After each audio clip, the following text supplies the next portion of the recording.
Hello. We're going to work. Hello. Right, let's get the... I think we're good. Hello, everyone. Gosh, that's almost first time. Hey! Hello! Welcome, ladies and gents, to Sit, Talk and Hobby, episode 106! I'm so excited to be here. So those watching live and those that are re-watching this, basically all we do is we sit here, we do some fantastic hobby together, and we just have a bit of a laugh. So, Tom, what are you painting tonight? Well, I am currently doing some Black Templars, actually. I've got some... I'll just hold these up. But... Sword Brethren. Yay! Very nice. Some fancy red capes. So this is in preparation for some videos I'm hopefully going to put up during this week. So, because I was meant to do my other one out a little while ago, but I'm just changing some recording stuff around. So painting is currently happening while I wait for something to arrive. So yes, and what about you? Well, I am painting some Chaos Terminators. Woo! I've done base coat on loads of these guys already. I'm at the very boring stage, as I call it, of just block painting colours in before anything happens. So I've got 3 more to put red on, and I'm doing their heads separately when I get bored of doing bodies. So I'm currently doing that. What about everybody in the chat? What are you guys all working on tonight? And hello, friendly neighbourhood inquisitor. Yeah. Hello, David Holland. Sorry about the echo earlier. I just wasn't paying attention to chat. So. And anyone else in the chat tonight? Come on in. Come and say what hello. Are you all working on? Tell us what you're working on. I'm gonna. Friend neighbourhood inquisitor says 106. I'm sure that's an important number somehow. I mean, it might be. I don't know. Yeah. There's loads of important numbers out there.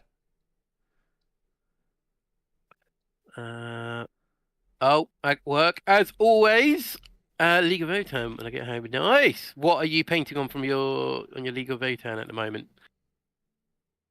Hopefully something snazzy. And yes, Jack, he is a Dom of little faith. I'm afraid. Yes, he is. So I'm gonna let him handle it all from now on. I'm gonna get it all installed for him on his machine. Get him all set up. There we go.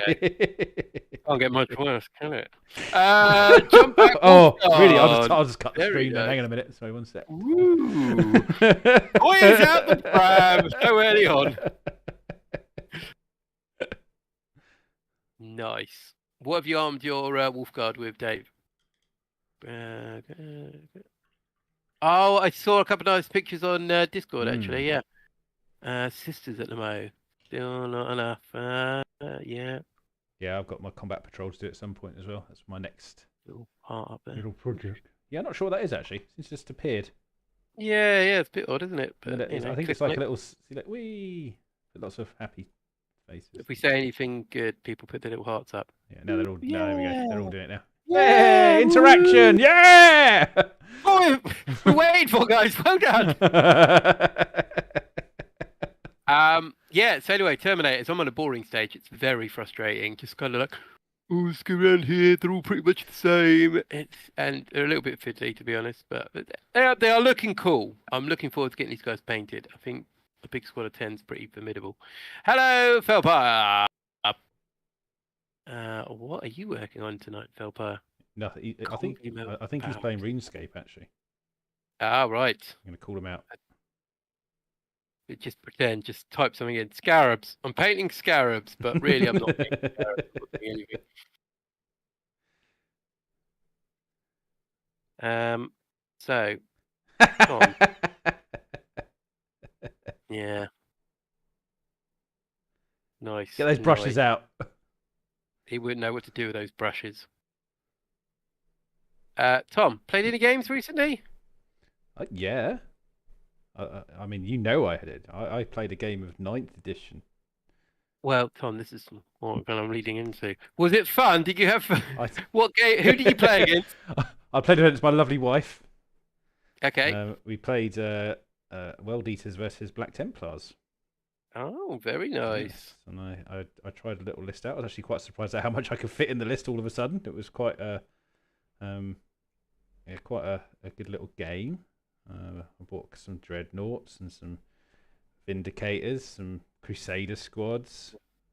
How many dreadnoughts did you bring? Just the two. Just two, Oh, two Leviathans. Standard. Oh, Leviathan dreadnoughts. Yeah. Were they particularly effective? They were still alive. Oh, nice. What did Vicky take? A lot of berserkers, some rhinos, two Okay. defilers, Very cool. demon prince, Khan, master of executioners. Oh, that's enough. That's the model right there. Yeah. And too many blood tithe points. Too many blood type Yeah, points. I mean, well, she spent too many. Right. Yeah, so Well, that's not always a good sign, is it? Excess of blood type points. She had a lot, but there was a slight mishap halfway through the game when she realised she shouldn't have been spending them all at the same time. It's after every phase, isn't it? So a small. Which that's a learning game, isn't it? Which resulted in some over mortal wounding to my poor Emperor's champion. Although he actually did quite well this time round, so he managed to kill Khan before he got to hit. So, and then took on the executioner of the berserker squad. It was fun. Oh, nice. It was good. I enjoyed it. To be fair, it was quite. We played we did like a Arcs of Omen one, and just played with. We just did the primaries to sort of get back in the swing of it, so we didn't bother with secondaries. So, I used the new ITC app. I think you were using it the other day as well. The battle table and whatever it is. Table. Yeah, that's the one. It's actually much better. Yes, I really like that app actually. Yes, it was actually very good, and it made. I actually felt like I could have probably handled the secondaries absolutely fine as well with that app because it was very clear in comparison to their old one. Yes, definitely. And I've got Mr. Holland for that one actually because I had a game against him and I saw the app and I thought, oh, that looks quite good. And I've used it a couple of times now. It's very, like you said, very easy to use. So because I think when I loaded up the old one, it said, "Oh, you need to upgrade to this one," and I was like, "Oh, all right." And I was like, "Oh, okay, you've actually done quite a bit of work to this." It seems to be working actually. That's a nice difference. Yes. Oh, cool. So, how did it go then? Who won in the end? Templars. Did Khorne win? Well, Khorne had one Terminator left at the end. Okay, but how many skulls? Oh, there's lots of skulls. I mean, wow. I think Khorne won, though, didn't it? I mean, Khorne's not around after the battle. Is he really there? Always. Oh, cool. Well, I'm glad you guys had fun anyway. Yes, so I'm hoping to get a game with you at some point. As well. Maybe as a warm-up one for your little tournament that you've got coming up. Yeah, look, I had a trial game the other day. Yes, because you said you played Pool, didn't you? I did play Pool. And Paul, if you're watching, I know you're probably not, or you're probably rewatching it, and we'll find out if you're watching. You left all your tournament cards here, buddy. And you left your tray. Oh my god, he left everything. Even his bungee cords. Yeah, his bungee cords. Oh god, I'm all tangled up now. Yes, so I played Paul and his Orky McOrks. And it was a very close game and a very good game. Good. So it's my word bearer list that I'll be taking to this team event. And Paul played his Goth Orcs that he took to Warhammer Fest. So he had it all planned out anyway. He knew what he was doing. He'd played like 6 games a week before. He had a bit of a warm up. And I don't know if he had any warm up games before there, but he knew what he was doing. And there was so many orcs, Tom. It was insane amount of orcs. That's what you want when you play orcs, isn't it? Orcs everywhere, like to jump, and then another squad of like 20 boys on. So look, we've even got the cards here. Secure missing artifacts. The mission we played. Deployment like that. Oddly enough, that's the one we played. Is it? Not even joking. With the primaries, obviously only. But so that's one if you're holding the middle, you get extra points if you're in the middle bit, and you kill something within 6 inches of the middle bit as well. There's a lot of that Got going like on. the preferred objective, is it, or something like that? I forgot what it was. Precious objectives. That's it, yeah. Yeah, so it was a really good game. He got the first turn, and he just killed a squad of warp talons just through shooting. He jumped a squad of burner boys in, and they just shredded my warp talons. I just got gone, and then charged in with some commandos that were lurking about. Killed a squad of my legionnaires. So I took a bit of hammering in the first turn. And then it was very back and forth for the second and third turn. Heavy casualties on both sides. Paul, quite critical of my choice of taking 2 predators, I think. He might not say it, but he was. I believe Paul was quite critical of my 2 predator choice, which backfired on him because both my predators survived, and they took out both his vehicles. And this little cheeky predator over here, I think, killed either 2 or 3 Storm Boys in combat. So I'm just saying. Predators are where it's at. Well, I must admit, actually, I was very impressed with my Vindicator Laser Destroyer as well. Because it killed, killed 2 defilers in 2 shots each. Because I rolled. Yeah. I got 2 overcharged shots through to 12 wounds. Oh, nice. Nice. And then the final score was pretty good. It was quite close, wasn't it?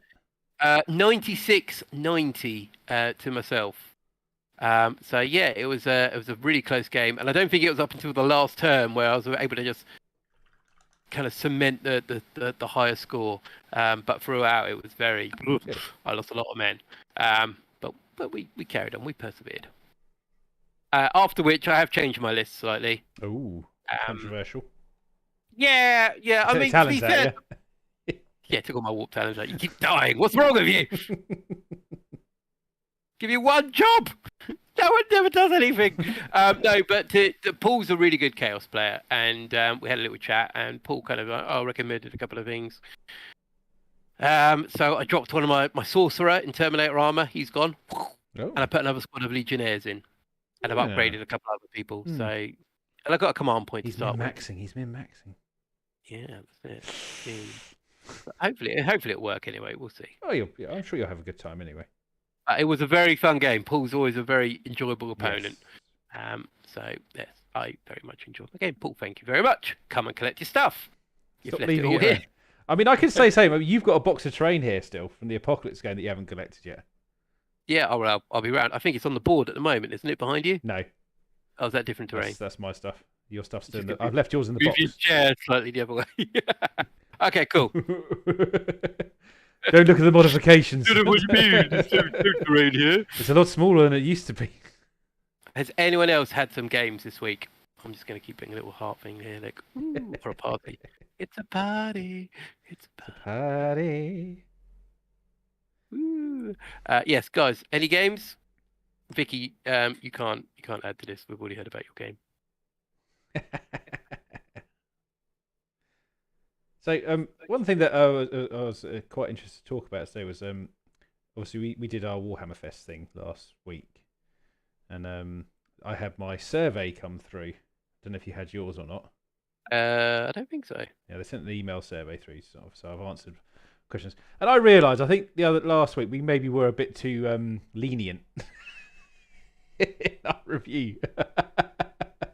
I was thinking that. I mean, yeah, I don't know if you felt the same after doing it, but having watched everything, I do feel that maybe we were quite soft actually on it in the end. And it was quite funny when I was watching some other people. I was like, yeah, that annoyed me too.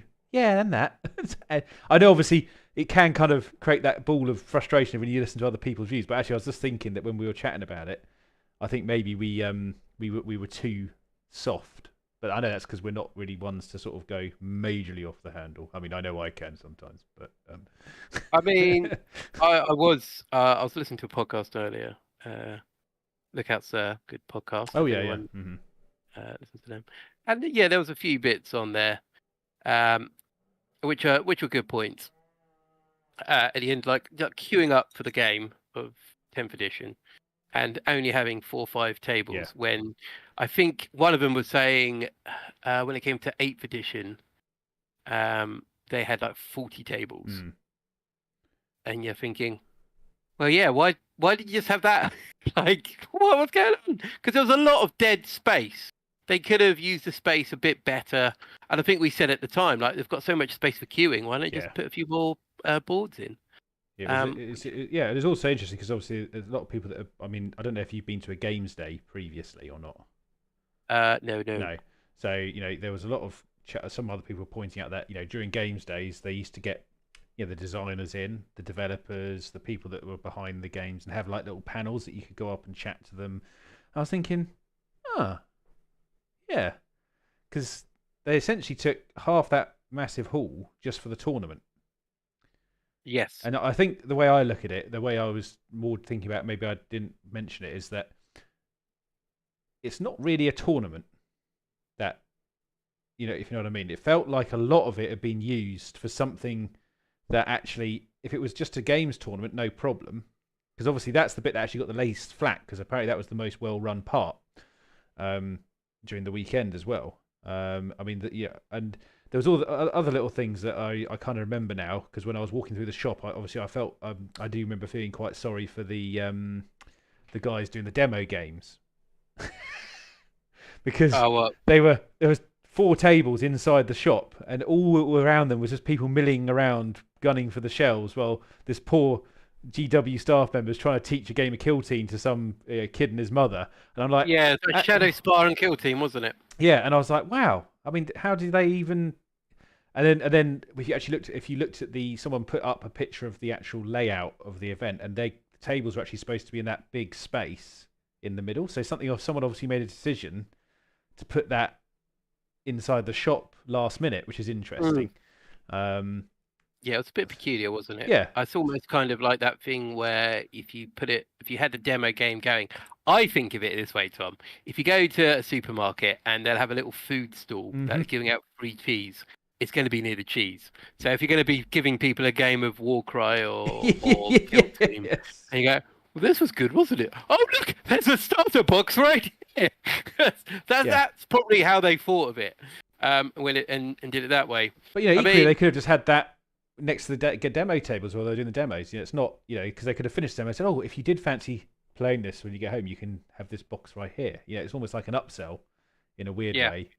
But I felt like when you were inside that space there, they had it. It was just like, how do you concentrate with that many people bumping shoulders? It was just So, as much as I would, I still want to go again. I do want to make sure that they listen to kind of what people have said. Because I do feel there's quite a few. The auditorium thing with the 800 people allowed in at a time was also another bone of contention for a lot of people, because some people were able to get into multiple of them just by essentially coming out, going around, trying to get in another queue straight away. That kind of. Because actually that's one thing I actually really regret not being able to go and watch one of them. I didn't really care what it was about. It'd be nice just to be a part of it. I just wanted to be in there and have the atmosphere, because that's because a lot of the creators were there saying that the most fun aspect for them was just meeting the other people, and that's where they got most of their fun from, because the rest of it was very much like a very expensive theme park. I mean, it's Warhammer. It was going to be an expensive theme park, wasn't it? Of course. But you know, what I mean, it's like if you think about people that go there and have paid for, say, the 3-day premium ticket, £120, they've paid a lot of money to go in there in the first place. And other people commented about the objective markers being £40 as well. So I'm happy that I don't feel like I was being unreasonable in my comment. Yeah, because he's the one. Yeah, because a lot of people very much it's. Some people said the same experience where they got to the till and it's like, oh, this is it's like, what? Yeah, that's a very crafty move by Games Workshop on that one. So that was all I wanted to say. I felt maybe we weren't quite as articulate in what we were saying. That's well, I think to be fair, we're still running on a bit of a high because although, like you said, some bits were a bit sucky. I think overall, I did enjoy it. Yes. I think next time I'll definitely do an event. Probably a tournament. I think the tournament worked quite nicely though, because it was very well structured, like you said, well run. There's enough space for people to kind of mill about. and enjoy it without getting in the way of the players. Because sometimes, if you go to a tournament, you're kind of looking around. You feel sometimes you're kind of getting in the way of the people playing. And No, the spacing I was think very nice. Yeah. spacing was really nice there, and it was nice that they had so many different game systems going on at the same time, rather than all just being 40k. They're like 40k, AOS, Sigma, yeah, yeah, yeah, exactly, Kill Team, etc. Heresy, all sorts going on. So it's quite nice to go around and see those game systems, and kind of like you could chat with someone, kind of like chat with someone who'd finished the game. But yeah, the queuing was insane. Yeah, like the whole thing is like the 10th edition. It was nice to see what it's all about. But we could have equally got the same feeling about it by watching a couple of demo games. You know what I mean? Yeah, somehow, and that's the thing. Yeah, which is weird. I think if we'd already read the articles, you could have just stood outside the barrier and just watched a couple of games. Yeah, you didn't have to take part in it. But because of the crowds, you couldn't really get into that position to actually kind of hear what was going on. I mean, even if they had a demo video running, like a reel, would have been quite nice. Just watching a couple of people play from the day. I mean, they could have recorded a couple of the games themselves. They've got the equipment for it. Would have been quite interesting. But it's fine. As I said, I just hope they learn from it. That's really that's why I wanted to slightly address what we were saying last week, because I do think we were on a bit of a high, because it was literally the day after we got back, and I think maybe we were a little bit maybe we didn't point out some of the things that annoyed us as much, because we were kind of glossing over them because of the fact that we were quite happy with the fact we'd just gone. So yeah, I mean, like I said, yeah. I've got no regrets on that side. No, I just think. No. Also, I was thinking to myself, I was like, well, where's the AOS stuff? True. There was nothing. Yeah. And I know it's not their big 40k is their big seller. Yes. That's cool. I get it. I love 40k. Whatever. It's all amazing stuff. But I was like, there's nothing. Hello, any AOS stuff? And the other thing was that paint and take thing. I think another couple of rows of benches in there would have been fantastic for people, because they had the space for that as well. Adding a couple more rows of tables and benches would have been quite nice, just to speed that queue along a bit and get everyone a quicker experience. But you can say that about everything. Obviously, the more tables you have, the more people go in. Therefore, it's probably a bigger queue, because everyone goes, "Oh, that's going quite quick." So it's kind of supply and demand, isn't it? So. Yeah, to a degree, yeah, definitely. Did anyone else go to Warhammer Fest? Except for Vicky. Vicky, you can't answer. Poor Vicky. Yeah. She's just to be involved with the community, and you keep telling she can't say anything. No, she's out. She's out of the community now. Sorry, Vicky. Oh. We can come and talk to you later, I think. Yeah, we'll carry on that email chain about Vicky. That's cool.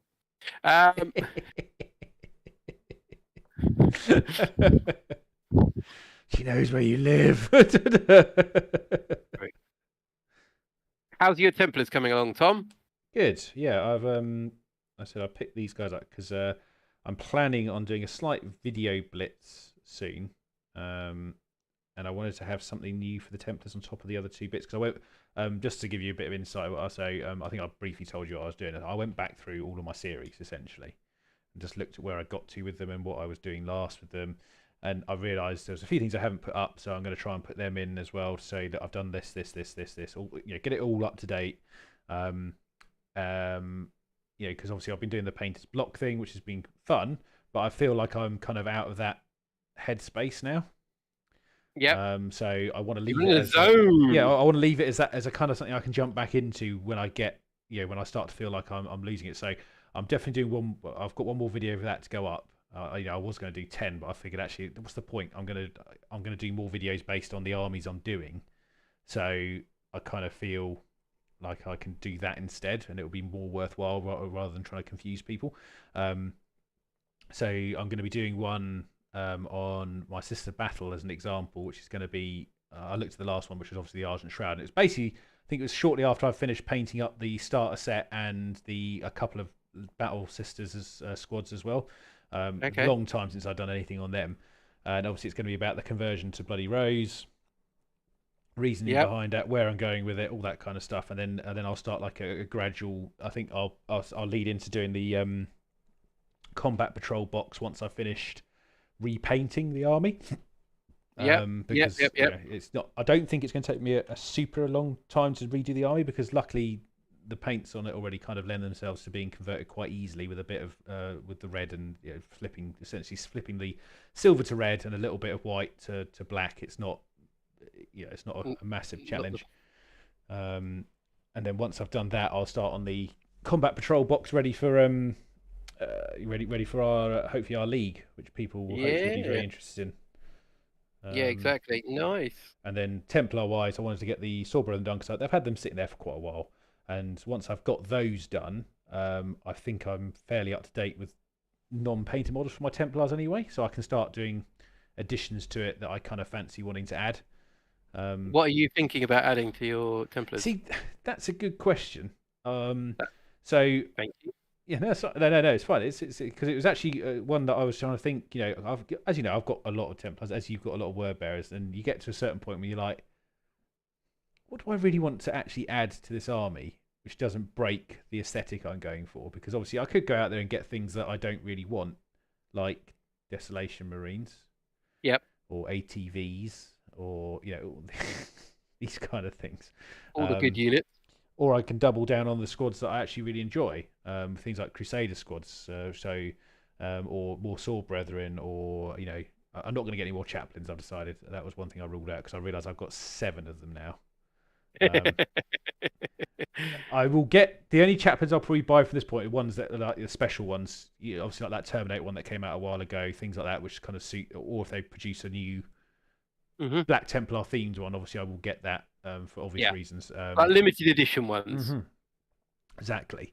Because obviously I've now got a Marshal as well, and I've got my Lieutenant or the Castellan, and so they're done. I played with them at the weekend as well. They were quite fun. I gave him a couple of really cool Templar upgrades to make him interesting. And then so I think I'm going to basically start. So my grand plan is to essentially start to remove Firstborn Marines gradually from the collection.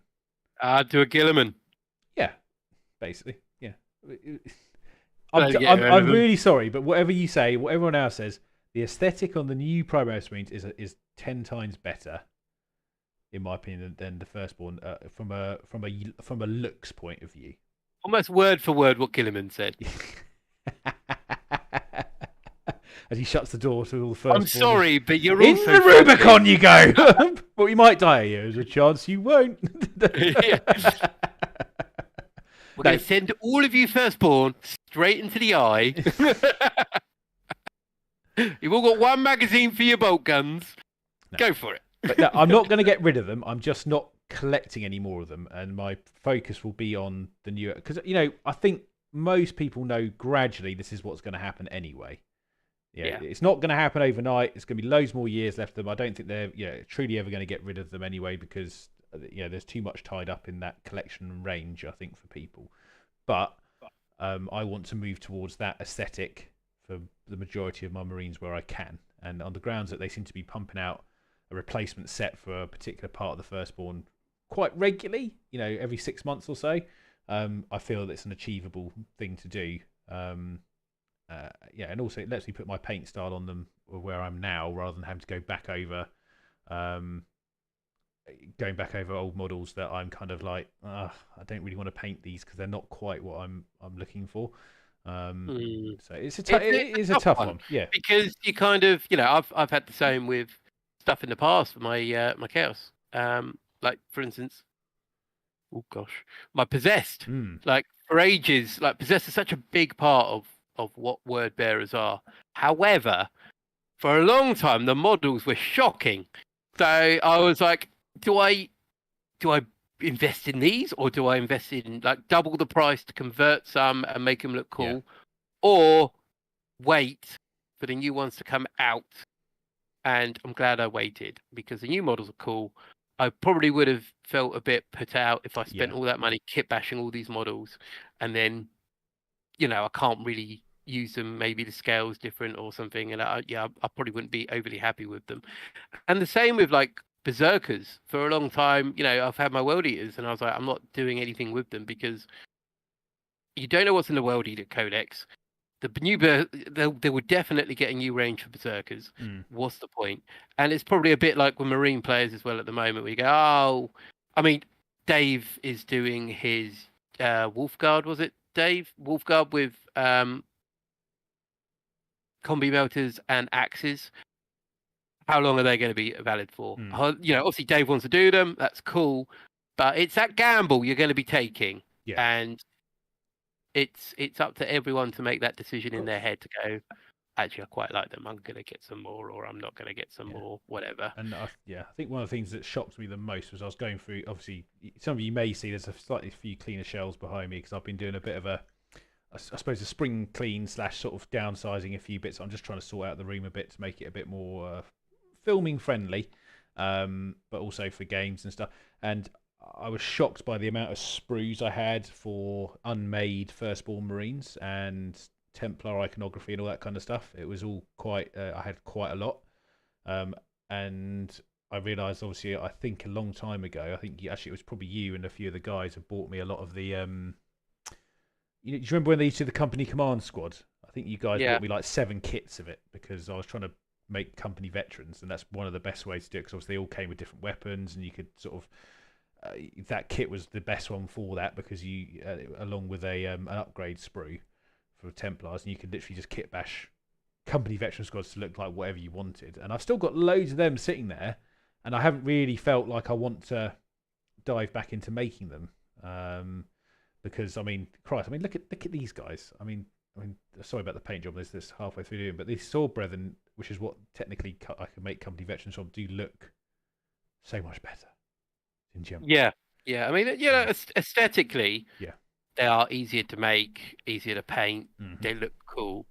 I think some of the normal Marines for the other chapters, I don't think look particularly unique. They're very much soldiers. I think you're quite fortunate that the Black Templar models look pretty cool in the Primaris ones.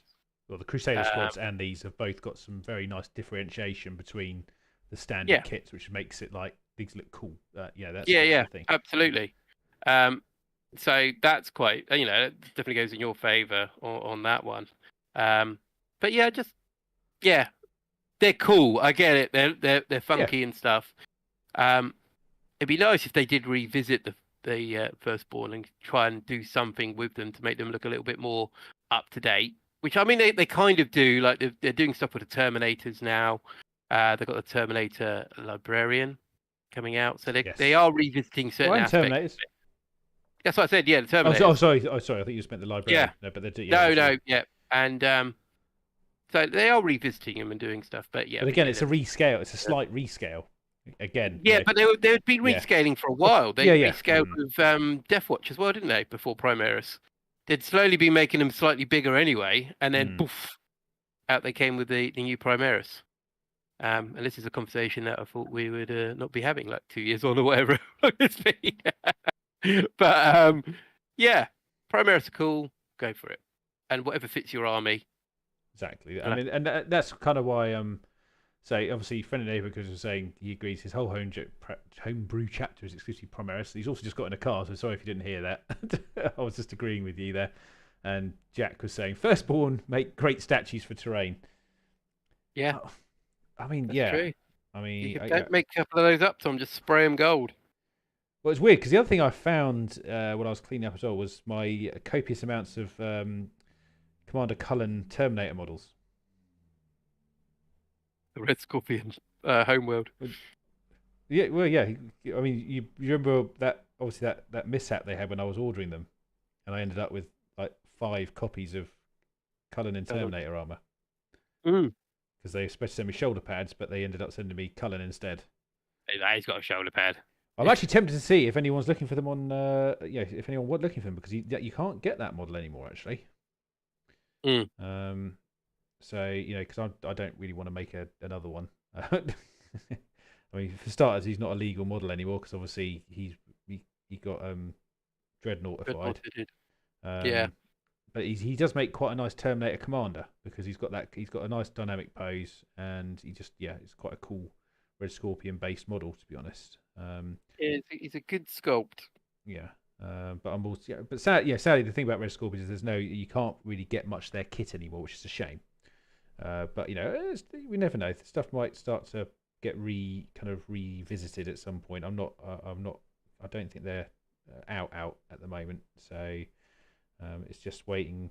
Yeah, it's all about how long you wait for it, isn't it? So Yeah. because that's a chapter that's kind of stopped for me a little bit at the moment because I don't really know What you're doing? well, yeah, it's the future of the yeah.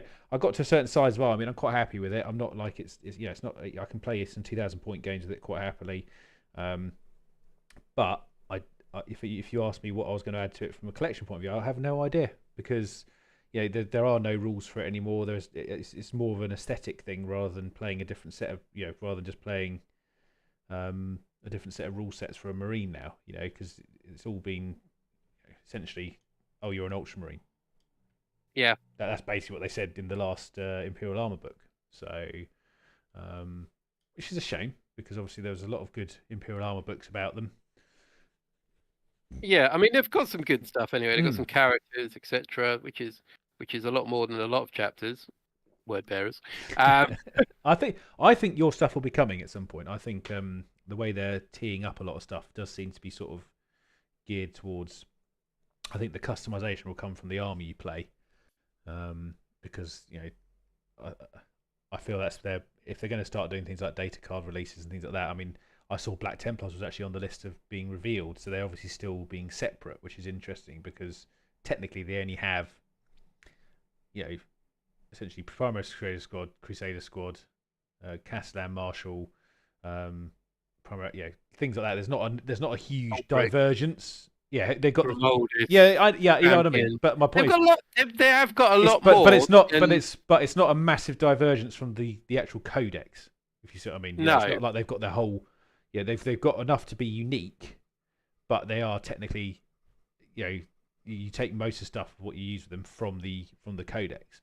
But if they're doing that for something like that small in comparison to certain other armies, you may find other things get picked up on. I mean, I think I'd be quite sad if word bearers didn't get some form of their own love.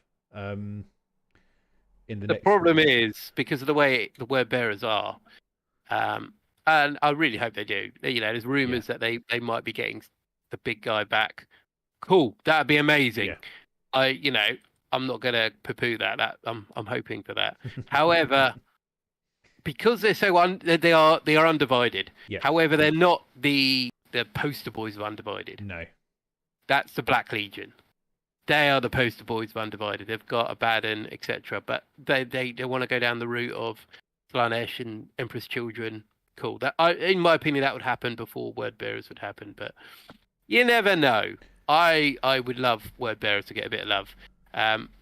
But they're also the poster boys of undivided, but they're really into the whole possession of demons kind of thing. Yeah, no, which makes them, in my opinion, quite unique from Black Legion because and in the narrative they've got different characters. Yeah, they've got like Diabolists, where other legions don't have them. So they have got some stuff there to kind of push forward, and they could make a range for them. And having Corferon or Erebus or Lorgar would be amazing. I'll be like, oh my god, this is amazing. I do. But yeah, we'll see. But I think other chapters and legions will probably get stuff before we do. I suspect anything that's currently released will be in the pecking order ahead. Unfortunately, and I think Emperor's Children would be the next thing that they were going to do from a Chaos Legion point of view. I suspect because people have been screaming for that since the actual the Chaos book came out the other year. Was last year, wasn't it? I'm losing track of time. It was indeed.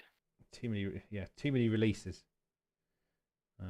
Except for at the moment, the release they're doing at the moment, the 10th is probably I'm hoping what's going to be good for in general. I think getting everything back on that semi-level playing field for a bit. Yep. Which I think is a very positive thing for the game in general.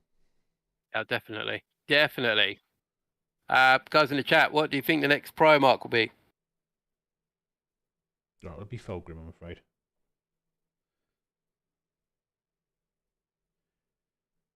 To be honest, actually, I mean, guessing what the next Chaos one is easy, really, because they focus on the four, the main four god ones, haven't they? And then logically, they would do an undivided one, in my opinion, which would be Lorgar. So you'd have your 4 direct ones, and then the one who's kind of a bit more, quite like all of you guys. Yeah, yeah. Lorgar's got some good stuff going on, Yeah. and it kind of like it'd be a nice Yeah. one to tuck in. But yeah, whereas actually the more interesting conversation is which of the next loyalist ones would come back. Yeah. So because that's actually quite an interesting setup, because a lot of them are supposed to be lost to the various. I mean, I wasn't expecting the lion to come back when he did. Well, yeah. I mean, the lion was the most, in my opinion, the more likely because he was still in canon alive and in the universe, although just taking a really long nap. I think the other ones, Korax is in the warp, in the eye somewhere. Khan Webway, is, isn't he? yeah, either being beaten up by a Dark Elder or in the Webway somewhere. Dawn allegedly dead. Yep. Who knows? Found a hand. Who knows where the rest of him is? Could be somewhere else. Could come back a really big fist. Yes, I mean, I suppose the way I look at it, the way I'm sort of saying this is that there seems to be more mystery over what happened to the loyalist ones than the traitor ones, because the key traitor ones basically turned into demons, and they can technically come back at any point that Games Workshop deem it. Yeah, they want them to come back. There's no real gateway blocking them. No. Whereas the loyalist ones, they had to come up with a kind of a, what have you been up to? Yeah. Yeah, I mean, that's the thing, like the Chaos ones, even Alfarius to a degree, all known about, aren't they? And it, Mortarian's back, Portarabo could suddenly appear because he's already kind of in the narrative. Lorgar's woken up now, or not woken, he's come out of stirring. His what's the word called? I can't think what the meditation. Word. Meditation. Alfarius could still come back because although he's dead, is he dead? No one really knows. He could be alive. I mean, Comrade Curse could have a bit of an issue. He's got no head. He's got a bit of a Ferris Manus situation going on. Maybe do a head swap. Put Ferris Manus' head on him and then started looking. What are you doing? Yeah. What's going on? But obviously with the Chaos ones, they've all basically been ruling planets, or they've been incarcerated. Yeah, they've been doing something. They've always been since second edition. They've been kind of written about as in they're still going. Stuff's going on because essentially, I suppose they're lost, but they're in still demon form, so they are still going. Well, it's kind of that like whole, going down the rabbit hole, like a big biblical thing that's going on in 40k, where the imperial religion is that the emperor and his beloved sons fought off the demons and sent them to hell. The demons are still in hell, so you've got to pray to the emperor and repent. Maybe one day the others will come back. So it's it's quite interesting, and like you said, they've got to put a lot more work into imperial ones coming back than chaos ones. Yeah, because essentially they all went off for a weird reason, saying they wouldn't be back technically, and whereas the chaos ones are just like just biding our time. Because also the other thing you got to bear in mind is they're in the Eye of Terror a lot of the time, and time doesn't pass the same way. I mean, you look at the lion; he looks quite old, really. Oh boy. Yeah. Oh boy. Yeah, and I mean Gilliman, like in that new trailer for 10th edition, looks like he's had Botox or something. He's kind of aged a bit. Getting younger, if anything. I mean, obviously the difference with him is who's obviously in stasis. Yeah. So it's some quite weird. I mean, how does the webway affect age? Is there if you think the Khan being in the webway for X-Men, will he come out the laughing killing machine that he was? Yeah.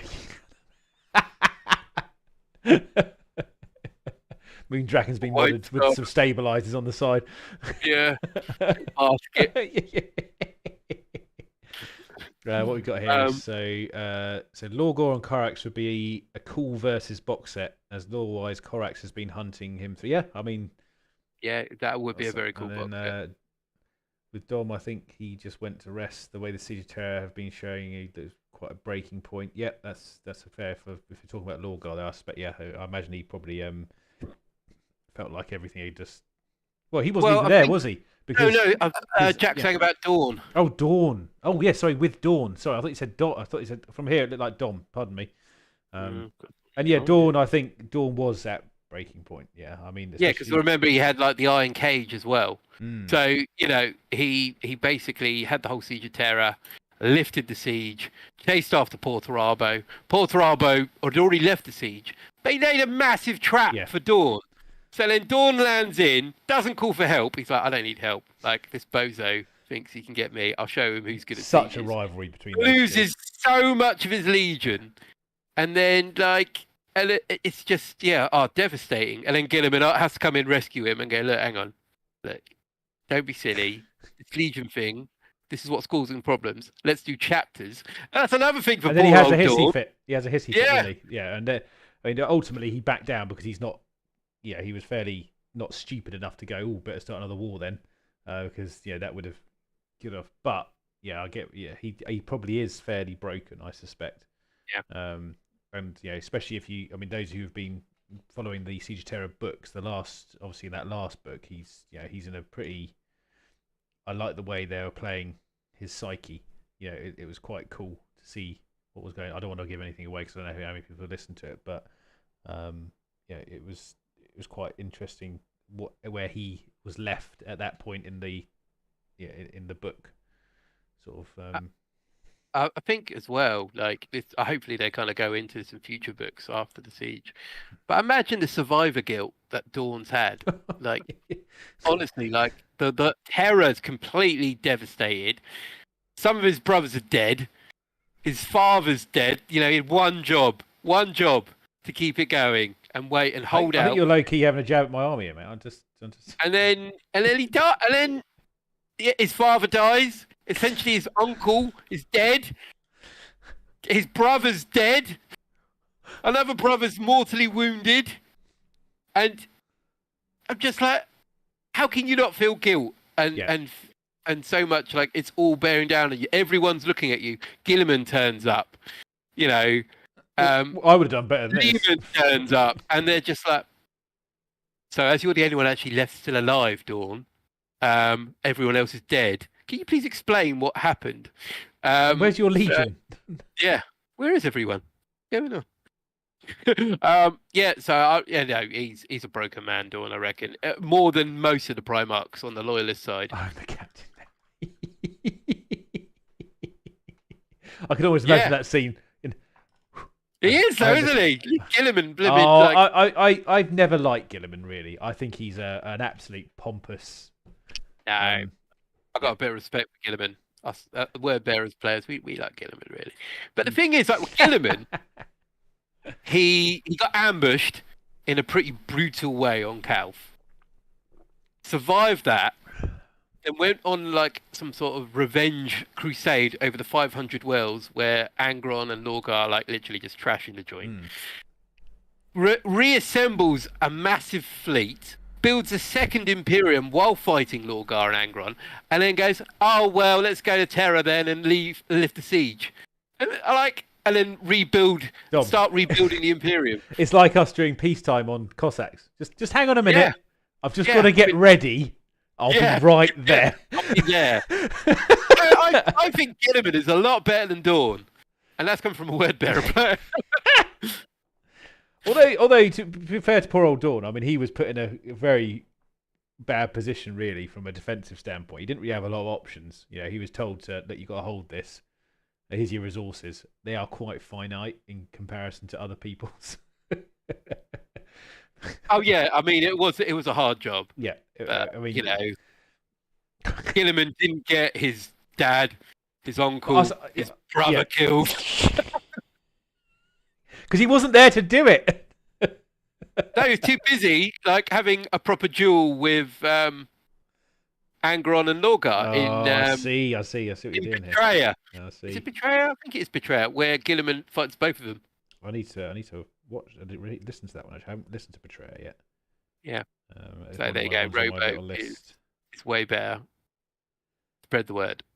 Is that the word bearer's word or Gilliman's word? Yeah. The Codex. There you go. Anyways, how's everyone's chat going? There you go. Matt's in the chat. Yes, Matt. Yes. Gilliman is better than Dawn.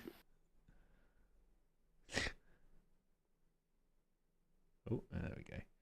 Let that dry a bit. That's coming along all right. What we got here? No. That also another thing, right? Gilliman wrote a book called The Codex. Yeah, it was the worst book ever. Literally, it's still going 10,000 years. Not for us, it's not. Yeah, I mean, I'm very disobedient.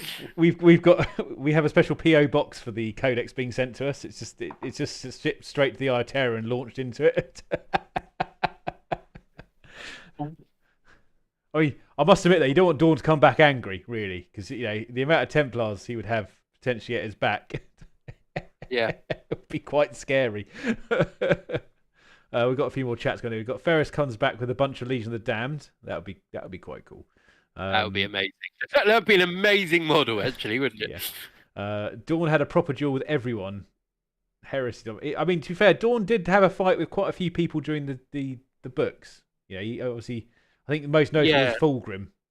Obviously, he had a little bit of a... I would say Alfarius. Oh, actually, Alfarius as well. Yes, good killed point. Alfarius. Yes. So that's someone to kill, isn't it? Allegedly killed Alfarius. We don't know. He killed one of them. Yeah, one of the Alfariuses. Yeah, they were all Alfarius. Yeah. So he's killed. Who else has he done? Portarabo. Did he have a fight with Portarabo on the landing platform? No, because Portarabo was stuck. No, because Portarabo was stuck commanding the siege, wasn't he?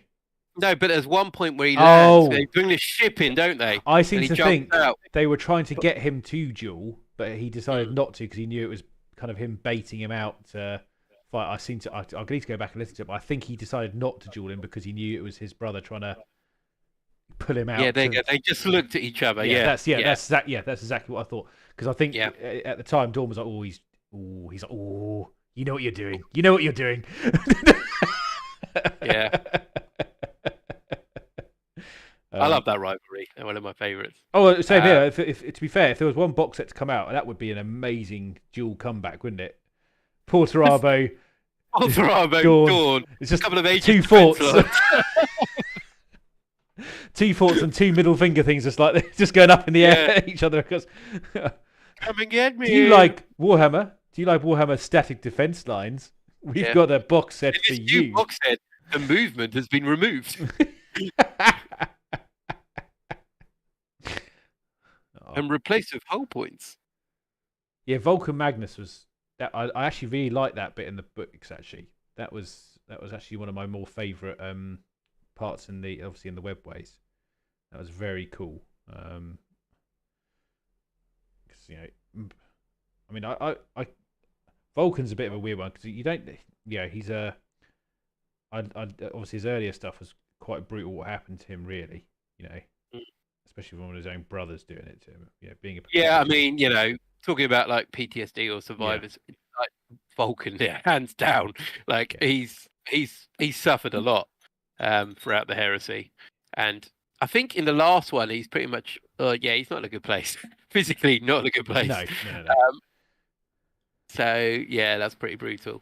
The Dark King bit at the end of Siege of Terra, that's going to be interesting how they resolve that. I won't talk too much about that. No. So there's a book Lorgar wrote. Yeah, exactly. Lorgar wrote a book. That's still going. It's actually, Foundations of the Imperium. That's when you want a tough opponent. That's you playing a game of like Cossack and going, very hard opponent. They're playing See, what you could do is just Gilliman could just get a copy of his book and just do a review of it and then just send it to him, to Lorgar, and see if it baits him out. It's like this book is still shit. Rowboat is you could have Lockhart from Harry Potter. No, I've had enough of you. No, yes, be serious. Yes, that's perfect. I don't believe I'm standing up for Rowboat here. Taking credit for other people's stuff, yeah. I mean, that sounds about right. Sorry, Matt. I hope you're still watching. and Dave. I had to be careful because I had to ally with Matt in their apocalypse games sometimes, so I can't. Yeah. Okay. Yeah. Um, No, yeah, now I look, mean, I've been over this before, Sarah. So, all right, this is just we are very faithful to the Emperor. All right, that book. yeah. It's So were the word bearers, Tom, and Emperor punished us. well. I mean, you should have done what he told you not to. But because I must admit, some of my the Siege Terror books. I love the the Crusade fleets as well. They're quite cool at the beginning. I love that the battles that they had in the. What's this? Might have to do an audit on the Templars. Look. Yeah, 1001. No, we're not. We're not doing this. We've got too many. We're out of here. Come on, everyone. Back in our blue gunships. We're going. Leave them to it. I mean, I must admit, when you look at our collections, though, I mean, obviously we've got. I know we haven't got like 1,000, but I suspect one day we'll be able to boast those kind of numbers. You've easily got a company. Yeah, but it's like I still think it's not that many when you consider the size of the Imperium. For 1,000 of I mean, obviously other chapters split and split and split and split. But I mean, loyalty wise, I mean, if a Templars successor chapter was called upon, I'm pretty sure they'd turn up. This is what I'm talking about. It's a funny rule about not having more than 1,000, because ultimately, if there was something going on, I'm pretty sure most of the chapters would go, well, I know there's a rule about this, but we should probably unite under one banner and try and deal with this. It's a weird. Well, it's a bit like the Dark Angels, because they're the Unforgiven, aren't they? So they're kind of. This is my only parallel that's going to be slightly controversial tonight. The Dark Angels, or the Unforgiven, are a bit like Nazi Germany. Oh my God. Before the war, where they were like, "Oh no! I know we've got all these rules in place, and we're definitely not breaking them, because we're not meant to have an air force, or we're not meant to have these tanks."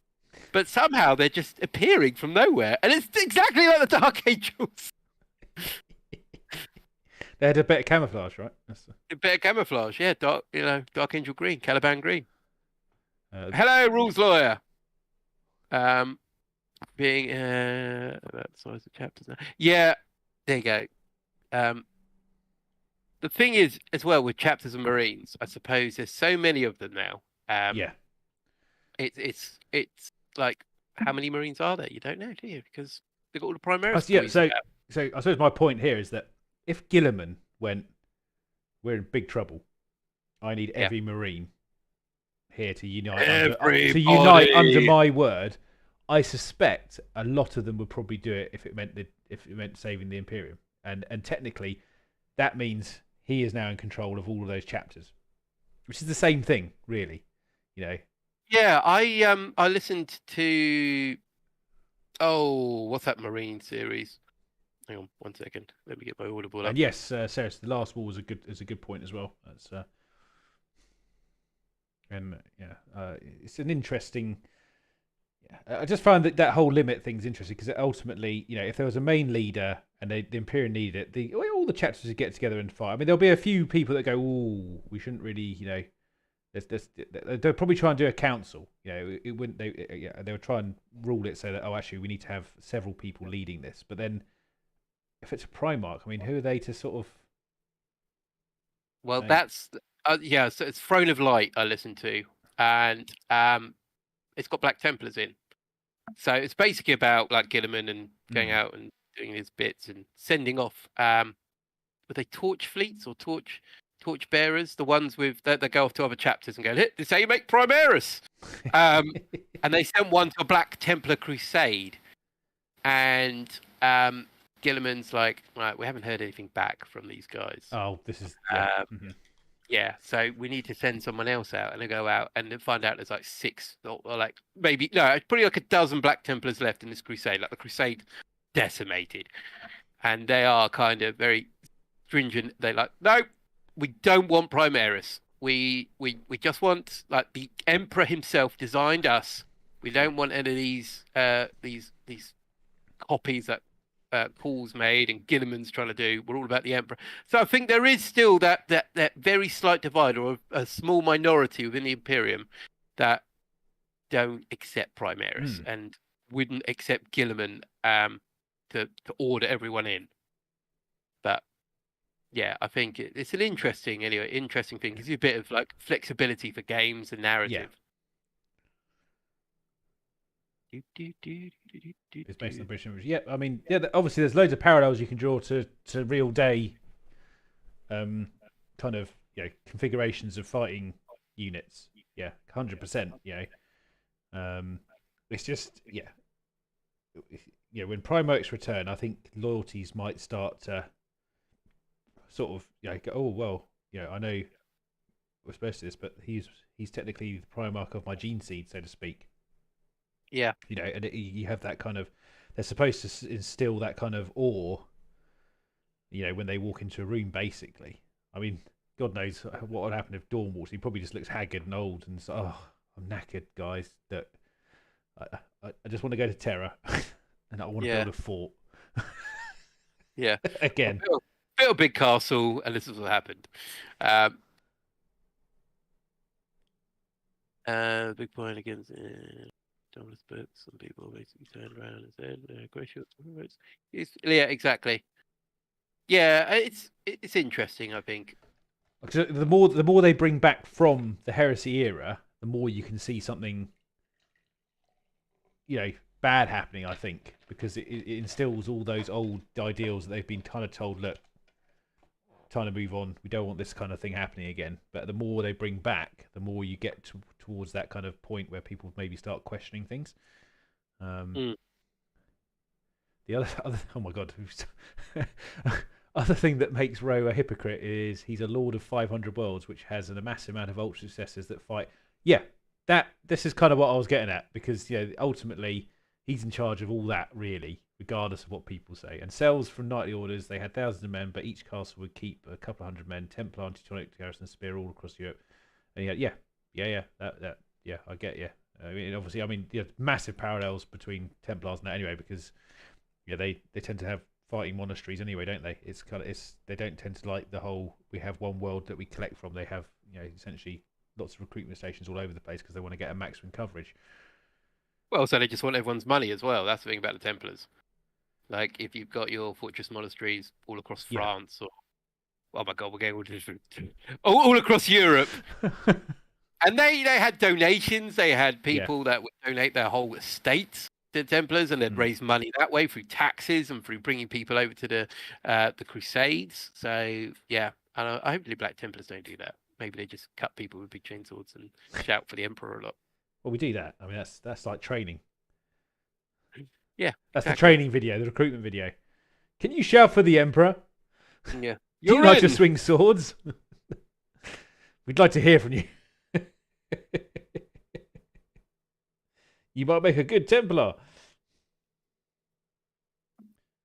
Didn't they say it was going to be another Heresy Forge? Yes, they did say that. Yes. Oh, elevated Lorgar. Yeah. Yeah, that'd be interesting, actually, wouldn't it? Who would be a good Prior? Well, they're all out, aren't they now? So it has to be. Because we haven't seen a elevated Porto-Rabo yet, but I don't think Porto-Rabo got elevated in the Heresy, did he? Because he left, didn't he? Before that. Yeah, interesting actually who it would be, because most of the elevated Primarchs are now in 40k. I do love that Porto-Rabo went off in a huff. That was so funny. Yeah, he's good though. I do like Porto-Rabo. But I also found myself getting a bit more respect for Abaddon towards the end of that book as well. Yes. Because of the way the way he was looking at what was happening. Yeah, he finally. I mean, not the war they wanted, is it? Yeah, not the war. No, he wanted he did want an honourable kind of fight. Essentially, he didn't want to use trickery and stuff. And the more he's obviously seen stuff going on, he's like, "What the hell are you doing, Dad?" Yeah. But it's nice because obviously that's quite a big part of who he is eventually. And it's nice to see that kind of gradually being slotted into the actual narrative. I mean, I found telling us, I never really thought Abaddon was a brilliant bad guy. Anyway, he's he was quite questionable in my opinion as a leader of the Chaos Forces. Yeah, it's like the more you kind of read and kind of look into it, with all the novels that slightly feature Abaddon, not talking about the Black Legion, No, that's yeah, yeah. quite heavy on Abaddon, but you've got like the Night Lords anthology and the Fulgrim series as well. Not Fulgrim, Fabius. Fabius, yeah. Okay. And you kind of see what's going on there. That he is generally this massive powerhouse, and that you've either got to kind of like work with him or work for him, Yeah. kind of thing. You don't even bother trying to go up and fight him because you're just dead. So yeah, he's basically like the massive godfather of chaos, just kind of getting everyone under his control. But you can almost see him at certain points in the heresy, sort of, if it wasn't for the loyalty to Horus, him sort of going, "What the hell are we doing, guys? This is ridiculous. Yeah. This is not what I signed up for." I mean, obviously he'd done too much by then, probably to sort of say, "I'm just gonna." He would have to have left if anything, because no way he'd be welcomed with open arms back in the bloody Imperium, I suspect. Yeah, but all right, come back, mate. Yeah, sorry, it's all good.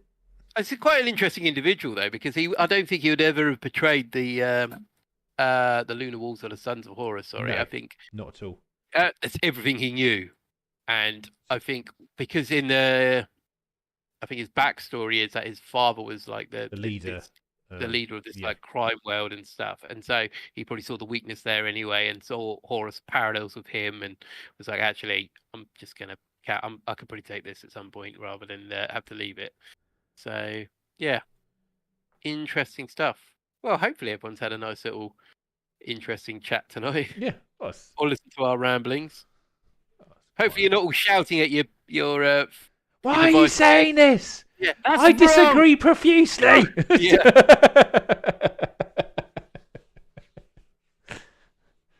This is not what I signed up for. Demon Fulgrim for the siege and for 40k. Yeah, I mean that's a possibility. Yeah. But that would be Forge World and not Plastic for Games Workshop. True. So you'd want to Primarch that's dead. Yeah, I saw obviously going back to, this is a fest related thing, but I don't know if you happen to watch some of Valrex videos about the boxy, because he did the golden ticket thing. I think he had the golden. Oh yeah, I saw. Yeah. Did you see the stuff he got in there? Quite a lot, wasn't it? He even got, I think, 4 of the Primarchs from Forge World included in that box set. But yeah, when I looked at it though, I was like, Christ, if you saved up the money, just for that box set of stuff, it's almost like worth it for the ticket. Sod the rest of the event. I mean, but he got well over the ticket price in that box for what he paid for. I mean, obviously, I think paying $1,000 for it would be mental. Are you suggesting that Games Workshop do mystery boxes, and that you just don't let a bit of money and they just put whatever they want in there? Pretty much, yeah. Yeah. Oh well, maybe we should put that forward. Yeah. Okay. We'll say. Yeah. Say. Yeah. Maybe what you can do is you can have like a ticket upsell the ticket a bit, so you can pay the £120 for the premium ticket, but if you add on an additional £100, we'll add in £200 worth of goods in there, because obviously they're still making a profit on it, because the stuff they're putting in there they're selling for a quarter of whatever it is anyway, so it's probably it's peanuts. I mean, some of the stuff we saw in the painting hobby area was like, what the hell? Yeah, crazy, isn't it? Yeah. So Sarah says that, or Carl on a bike as he should have been. Yeah, that would have been cool. Inquisitor is back. Well, welcome back. That's not too long a drive. Yeah, thousands. Yeah, because it was the £250 voucher as well. It's objectively worth it, but you don't have what you get. No, you don't. It was very random. But I mean, ultimately, I think a lot of people got terrain, and I would be happy with the terrain because it's one thing most people are like, oh, terrain. I quite like a bit of terrain. It's not something that's sort of. But yeah, I mean, obviously, the £250 voucher is a bit of a weird one, because obviously you have to spend it in their shop on that weekend. You can't take it away with you to sort of use when you fancy. So technically, you've paid that, but they're basically getting that back in the shop. Yeah. So, I have no terrain. Khan on jetpack would be ideal. It's a shame we don't have one yet. Well, You know, We're talking about Khan or the Khan. the Khan on a jet Because bike. even better if Khan had a jet bike.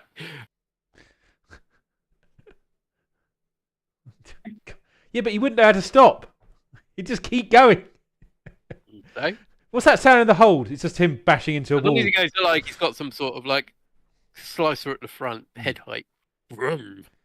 Yeah. No. Yeah. Sorry, rules are. We know Jakati Khan. Yeah, we know it was just. I think Don was just doing with what I said because I just said Khan, which could have. Yeah, if you say it, you can kind of extrapolate what you want from it. I mean, just be a giant chain axe. Two chain axes, one at the front, one at the back. They're on constant cycle.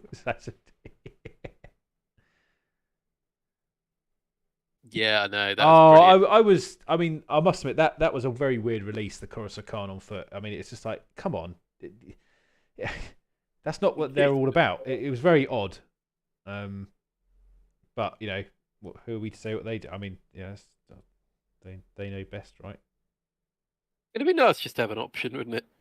Yeah, because obviously, majority of White Scar players do tend to have quite a few bikes in their armies. I don't know if you knew that. I think it's something that attracts White Scar players to have bikes. So let's give a really cool leader. What should we put him on? Foot? Yep. Yeah. Yeah, that's good. That'll solve it. Let's make him Primaris, so it can only fit in this. Well, that's the nice thing about that. That won't be a problem soon, which is nice. Exactly. I'm very happy about that. When obviously it wasn't really a problem for you guys, but for Chaos that is, because you didn't really have those kind of transports. There wasn't really any differentiation, really, was there? No, I mean there is a couple of little nuances which would be interesting to see if that changes, like Cult of Destruction models, being able to put them into transports. That could be quite interesting. I think you'll be able to put most things in transport. I mean, judging by what they've put, you can get Centurions in there now. You can get Primaris. It would be a very strange move if they didn't do the similar treatment for Chaos, in my opinion. I mean, I'm not saying that's not going to happen because we all know not unheard of, isn't it? No, I know, but it was more that.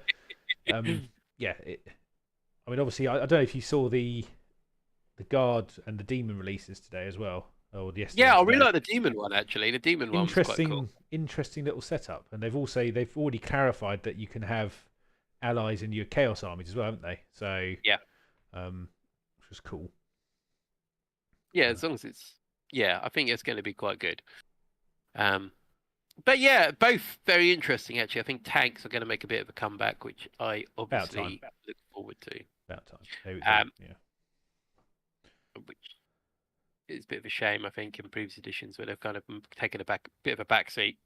But yeah, I'm kind of interested to see what they're going to do with flyers.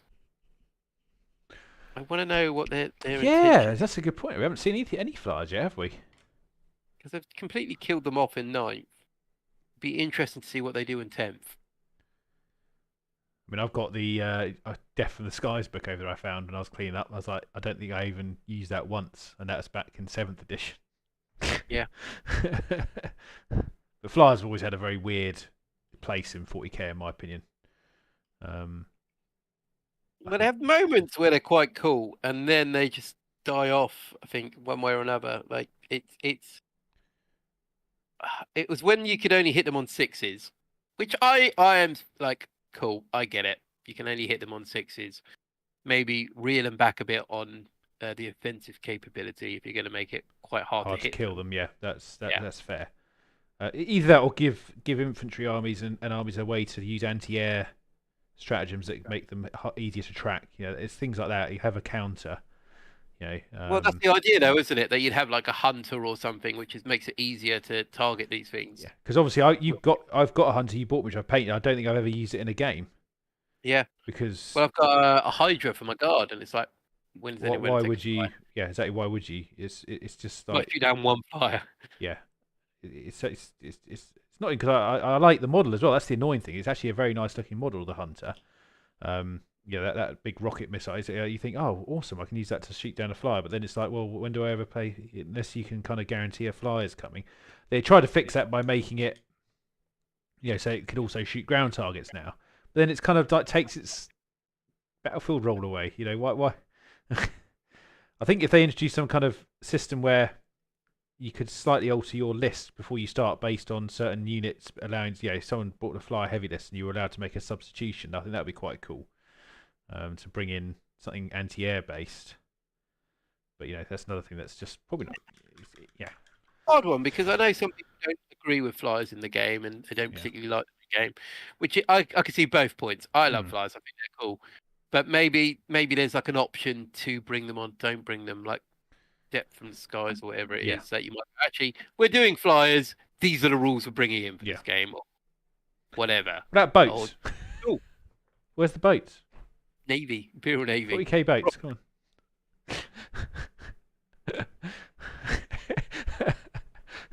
We need to create a lake first, sir. Yeah. Well, we've got a river on this board. Oh, you'll see. You'll see. What we got here? So we got I did not care for the Cadian datasheet. Too little customization. Characters are now too limited. Not enough war gear choices. Old models now not usable. Too little flexibility to kit bash when there are caps on the number of each type of special weapon in a squad. I didn't see that bit. But apparently you could rant for days, like rules lie. Well, you go ahead, let it out. We like a good rant here. Yeah. I've been known to have one or two.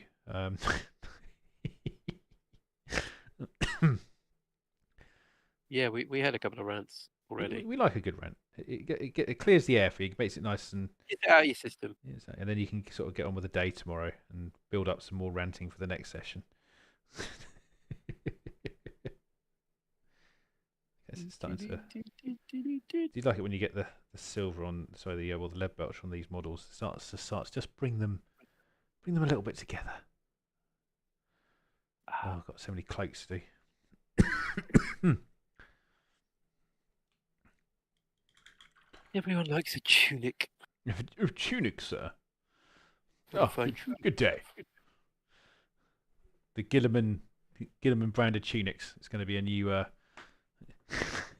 thing they're going to bring out. Yeah. Sign up if you buy into like a lodge. Yeah. Yeah, lodges. That never went wrong for anyone. Bring the lodges back. Of course, I'll tell you the other thing I haven't mentioned to you guys is obviously I've got this little thing that I'm going to be doing some stuff on hopefully soon. Oh, nice. I'm going to do a video series on these, on building the Adeptus Titanicus start set. I've decided on the two ones I'm going to do. I'm going to do Gryphonicus and Mortis. Oh, very good, very good. Mainly because they look I think they're quite nice, easy to paint from the looks of it. Plus, they are very different from colour scheme wise. When you go yellow to grey, it's quite a nice contrast, I think. I had a very good look through actually. Some of the paint schemes for some of the knight stuff, Dom. Jesus. So, can you do flames? No? Well, don't do this army then. Yeah. Can you do cross hatching? Not really. Don't do this army. Yeah, we'll take it down a few notches. But I'm looking forward to giving that a quick go actually. So I hope we can have a game of that at some point. You can get your one added into the mix. The mix. Because watching some of those games over the Warhammer Fest weekend was quite cool. Just seeing them play at a slightly Jinko!